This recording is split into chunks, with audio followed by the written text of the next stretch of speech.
I'm Maggie Norton, and I'm a tarotist, and I'd love to bring you the tarot card of the week to help start off your week. This week we've dealt with the Ten of Swords.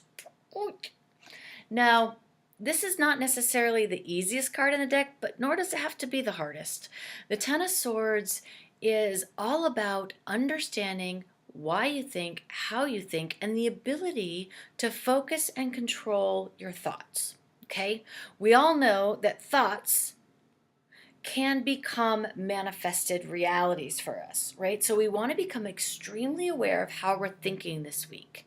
The low vibration of the Ten of Swords is when we play victim, when life keeps happening to us and it's horrible, okay? And we victimize in our thought patterns.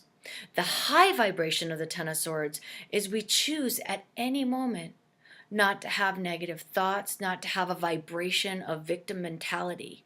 We can choose how to control our thoughts through the workings of our mind. Okay? It corresponds to the law of mentalism and Hermetic principles. Fantastic.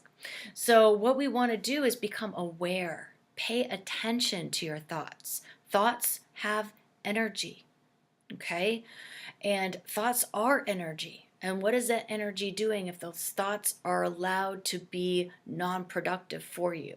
Okay? So if you find yourself having a negative thought pattern, break it, change it, shift it. Choose a different way of thinking. That's all up to you. You get to live the life that you want, and you get to co-create that. But begin now with the Ten of Swords of choosing the way that you're going to think about your life and the experiences that you'd like.